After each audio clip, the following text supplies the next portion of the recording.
welcome back. Well, in news from the men's singles in the Australian Open, Andy Murray's hopes of becoming the first British male to be a Grand Slam winner in 75 years and the entire Britain's hopes that he would break his own jinx have been dashed.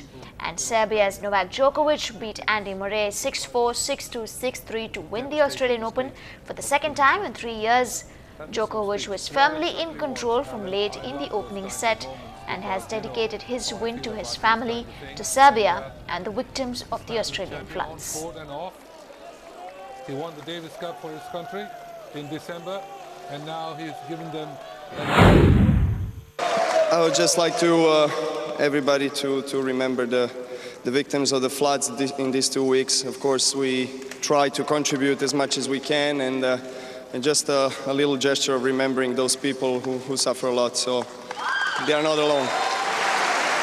And then, of course, in the end, I dedicate this title to my family, my brothers, my girl Jelena, back home, my people that have been with me for so many years, and there's been a tough period for our people in Serbia, but we are trying every single day to present our country in the best possible way. So this is for my country, Serbia. Thank you.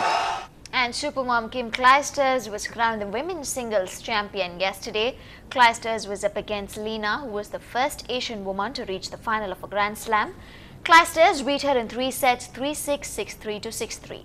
This is Clijsters' fourth Grand Slam singles title. The only slam she has won before this is the US Open. This win will take the Belgian to the number 2 spot in the world rankings.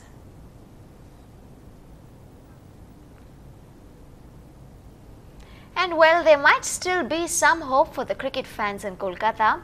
Pranab Mukherjee has said that he will call ICC President Sharad Pawar and ask him to reinstate the matches at Eden that were pulled off due to stadium's unpreparedness. ও ব্যাপারটা আমার কিছু মন্তব্য নেই। কালকে ডালমিয়া আমার সঙ্গে দেখা করেছিলেন, আমি শরদ পাওয়ারের সঙ্গে কথা বলবো। তবে আমি খেলাধুলোর ব্যাপার কিছু বুঝি না, কি সমস্যা সেটা যারা খেলাধুলো বোঝেন তাদেরই সমাধান করতে হবে।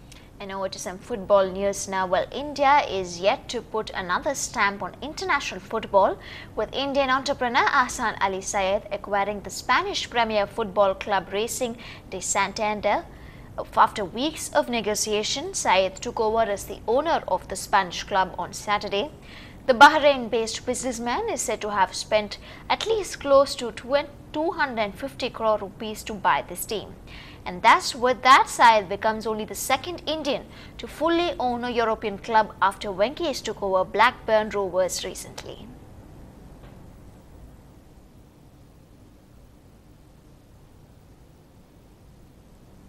Well, with Egypt engulfed in a massive protest, India has decided to send a special aircraft, and it's a special Air India flight that will fly to the Egyptian capital Cairo this evening to bring back 300 Indians who want to leave the country. The Indian embassy at Cairo has already made special arrangements to airlift all Indian nationals living in the country who want to return home. The arrangements are being coordinated by the Indian ambassador to Egypt, R. Swaminathan. Meanwhile, New Delhi has also said that all Indian nationals in Egypt who are witnessing violent protests since the last 4 days are safe, but advised people against travelling to that country. Meanwhile, thousands of protesters defied an evening curfew in Cairo on Saturday. The neighborhood watchmen armed with guns, clubs and knives as looting engulfed the capital because all the police stations were set on fire. Hence, the prisoners were let on loose, which is what led to all this looting on the streets. And in the main Tahrir Square, where the focus of the protests has been on the demand that President Hosni Mubarak step down, protesters climbed on tanks, and there were no clashes reported between the protesters and the military because many demonstrators felt that the army was on their side and was with them. And over 70 people have been killed so far in these protests, which have turned violent in the last 4 days. And because of the ongoing crisis, the Egyptian military closed tourist access to the pyramids on Saturday in the wake of the anti-government riots in the capital and other cities around the country as well. Tanks and armored personnel carriers have sealed off the site on the Giza Plateau, which is normally packed with tourists and has been shut down now.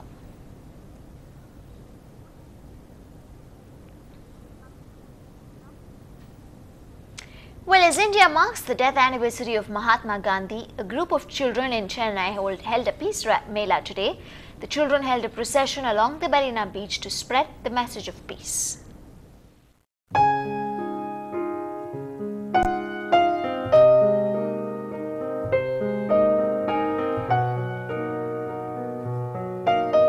Peace was the message the children here expressed in many forms.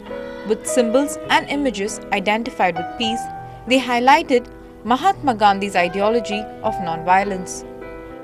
நாங்கள் வந்து ரொம்ப சந்தோஷமாக பண்ணோம். நிறைய paintings இருந்தது, சாரியில் paint பண்ணோம், நிறைய குளோபில் வந்து ஸ்டிச் பண்ண சொன்னாங்க, அதெல்லாம் பண்ணிட்டு இருந்தோம். அப்புறம் டான்ஸ் இருக்குது, நிறைய ஃப்ரெண்ட்ஸ் கூட சேர்ந்து ஜாலியாக என்ஜாய் பண்ணோம். If I see them polluting, I'll tell them to prevent it and do it some other way. Like if you're going in a car which pollutes, you can get that kind of filter in which the smoke does not come out.